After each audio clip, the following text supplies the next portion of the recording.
우리가 오늘 읽은 본문 말씀은 아주 중요한 사건을 지금 증언하고 있습니다. 그러니까 교회가 탄생하는 결정적 계기가 되는 성령 강림 사건에 대해서 지금 이야기하고 있습니다. 예수님께서 성천하시고 열흘쯤 지난 오순절에 일어난 성령 강림 사건에 대해서 지금 말하고 있는 것입니다. 본문에 보니까 다 같이 모인 곳에, 그러니까 120여 명이 모인 곳에 모두가 놀랄만한 일이 일어납니다. 하늘로부터 급하고 강한 바람 같은 소리가 들렸습니다. 그 소리가 그들이 앉은 온 집을 가득 채울 만한 그런 엄청난 소리였던 것입니다. 하늘로부터 임하는 것을 느끼게 되는 이 소리뿐 아니라 동시에 불의 혀처럼 갈라지는 것들이 각 사람 위에 하나씩 임하는 것이 모두에게 보였습니다. 경험되어졌습니다.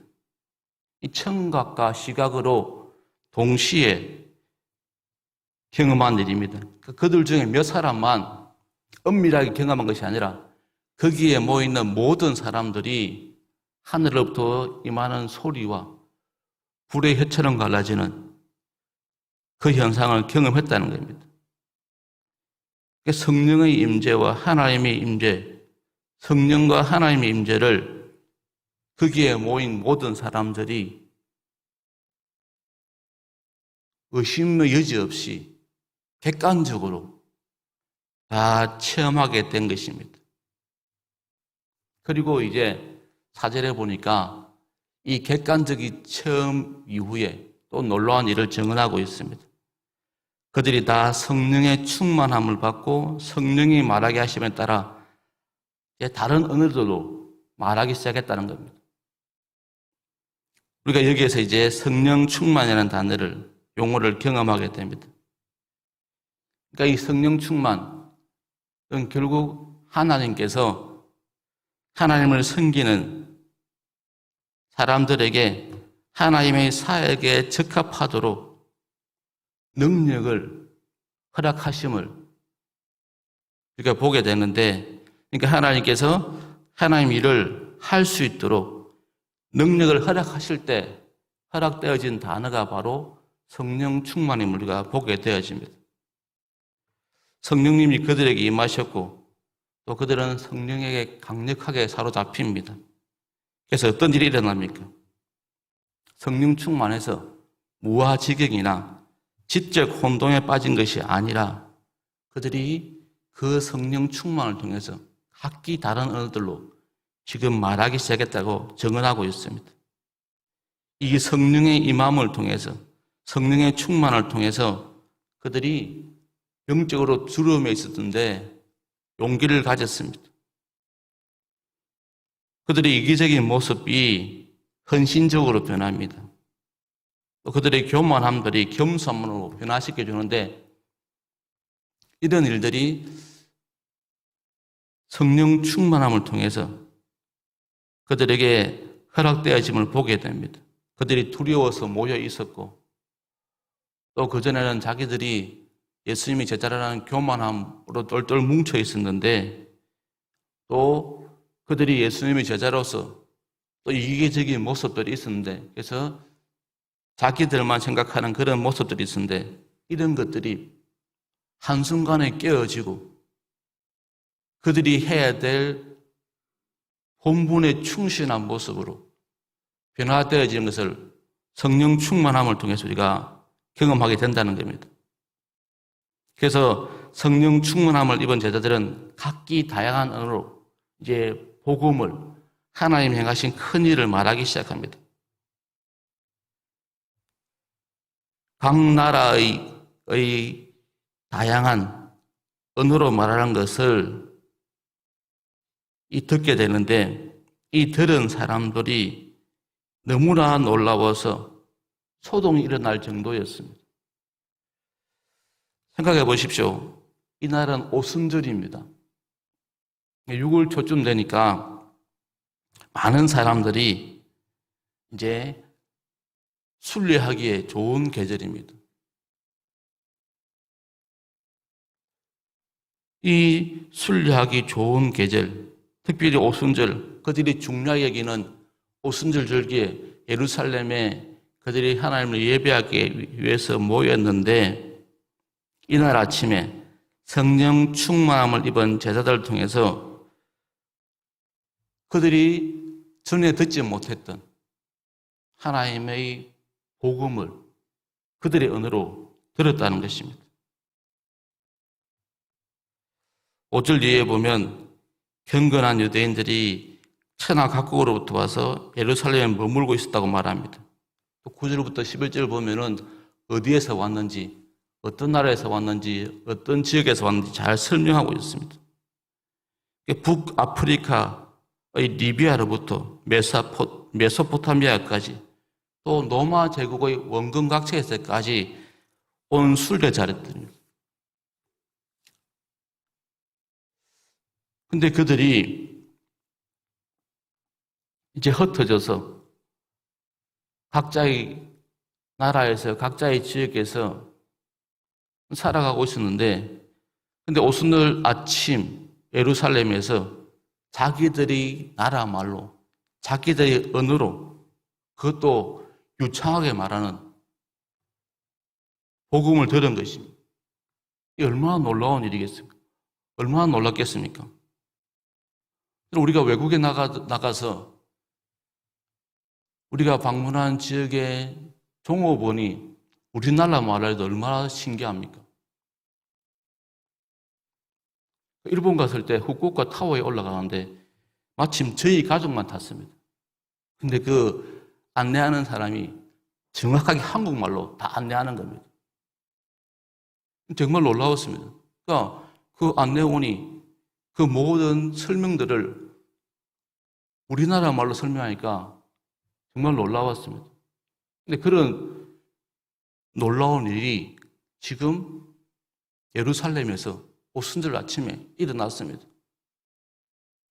그게 해마다 있는 일이 아닙니다. 그전에 없었던 일입니다. 얼마나 놀라운 일입니까? 그들이 아랍어나 헬라어야 당연하게 들을 수 있겠지만 근데 생소한 언어들로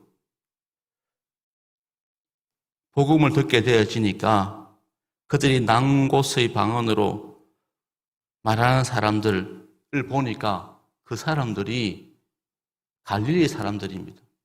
그러니까 자기 나라 말을 할 만한 사람들이 아닙니다. 그러니까 소동이 일어났습니다. 7절에 뭐라 말합니까? 다 놀라 신기하게 여겼고 당황한 모습을 그대로 보여주고 있습니다. 그들이 보기에는 이것이 이성적으로 설명이 불가능한 현상이었습니다. 이렇게 말한 제자들도 놀랍기는 마찬가지였을 것입니다. 배우지 않는 언어로 복음을 전한다는 것이 얼마나 놀랍겠습니까? 자기가 써보지 않던 언어로 성령 충만을 통해서 성령의 말하게 하심으로 하나님의 놀라운 일, 큰 일을 지금 말하니까 얼마나 그들도 놀랐겠습니까? 11절 보니까 우리가 다 우리의 각 언어로 하나님의 큰 일을 말함을 듣는도다. 그러니까 그들이 그 예수님의 부활 사건, 예수님의 그 십자가 사역을 말했다는 겁니다. 이렇게 놀라운 일이 오순절 아침에 예루살렘에서 주님이 성천하시고 열흘쯤 지났는데 있게 된 사건입니다. 물론 마지막 13절에 보니까 어떤 이들은 또 세술에 취했다고 의뢰의 성령 충만을 비판하는 그런 비판들이 따르고 있지만 아무튼 하나님께서 오순절 아침에 놀라운 능력으로 임하신 것을 우리에게 지금 보여주고 있습니다. 이 오순절의 사건은 이렇게 하나님의 사람들이 성령의 충만함을 통해서 다른 언어로 하나님의 놀라운 일들을 말하게 하셨다고 하나님께 성령을 통해서 성령의 충만함을 통해서 하나님의 사람들이 하나님의 일을 할 수 있도록 도우신 모습을 지금 보여주고 있는데, 이것이 중요한 것은 바로 이 성령 충만함을 통해서 바로 교회가 탄생되어지는 그런 계기가 되었다는 것입니다. 이렇게 성령 충만함을 통해서 또 하나님께서 하나님의 사람들에게, 또한 그 오순절날 모인 각국의 사람들에게 그들이 들을 수 있는 언어로, 듣고 깨달을 수 있는 언어로 하나님의 놀라운 일들, 큰 일을 말하게 하심을 통해서 결국 교회가 세워지는 놀라운 사건으로 하나님이 허락하셨다는 것입니다. 그리고 이렇게 탄생되어진 교회, 이렇게 탄생되어진 교회는 지금까지 이어지고 있습니다. 2000년 동안 수많은 위기 속에서도 교회가 살아남아 있고, 또 앞으로도 하나님이 교회를 세워 나가실 것입니다. 이것이 바로 중요한 의미입니다.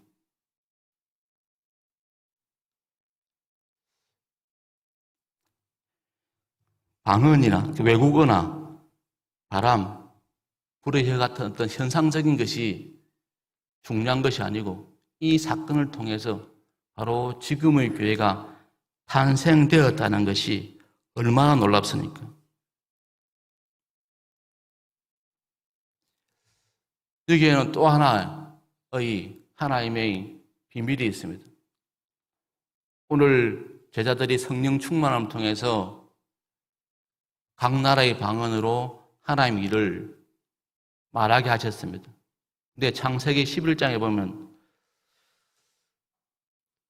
우리가 바벨탑 사건을 알게 되어지는데, 그때 하나님께서 어떻게 하셨습니까?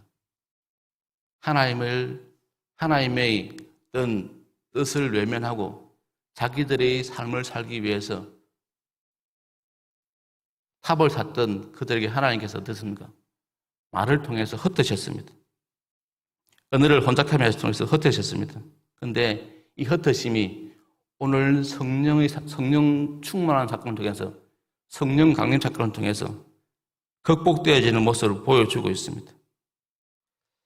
바벨탑을 쌓으려 하던 자들이 하나님이 흩으시려고 언어를 혼잡케 하셨는데, 이제 오늘 오순절 사건을 통해서 그 흩으셨던 하나님이 다시 모으시는 모습을 보여주고 있습니다. 하나님이 언어의 혼잡으로 흩어진 백성을 이제 교회를 통해서 다시 모으시는 그 놀라운 일을 저는 보여주고 계십니다. 이 성령 충만한 사건을 통해서 교회가 세워질 수 있는 중력이 생긴 겁니다. 영적 중력이 허락되어진 것입니다. 복음의 중력이 생긴 것입니다. 중력이 무엇입니까? 끌어당기는 힘이 아닙니까? 하나님께서 성령 충만을 통해서 이제 흩어진 사람들을 예수 그리스도 십자가 사건을 통해서, 그걸 증언함을 통해서 다시 모으시는 그 계기가 바로 오늘 본문을 통해서 시작되어짐을 우리가 보게 되어집니다. 그리고 이 사건을 통해서 이제 하나님께서 영적인 추수를 이루어 가심 우리가 앞으로 보게 되어집니다. 우리가 성령 충만함을 말할 때 결국 핵심은 무엇입니까? 내가 예수 그리스도를 바르게 적응하느냐, 그게 핵심입니다.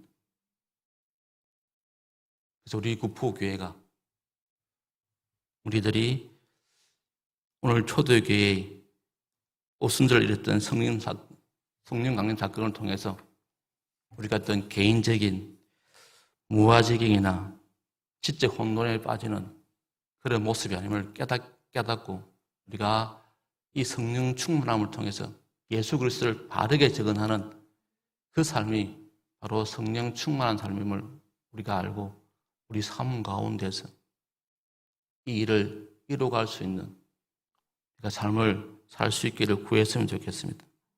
그리고 우리 그 교회가 또 다시 한번 이 지역에서, 이 부산 지역에서 복음의 중력이 예수 그리스도로 말미암아 이 지역의 사람들을 복음으로 모을 수 있는 그 능력이 능이 나타나는 그런 건강한 교회 될 수 있도록 같이 기도하시겠습니다. 우리가 이 새벽에 우리 기도할 때 하나님, 내 삶을 통해서 복음의 중력이 있는 삶이 되게 해달라고, 내 증언을 통해서, 내가 예수 그리스도 증언을 통해서 많은 사람들을 복음으로 모으는, 끌어당기는 그런 믿음의 중력이 있는 삶을 살게 해달라고 같이 기도하시겠습니다.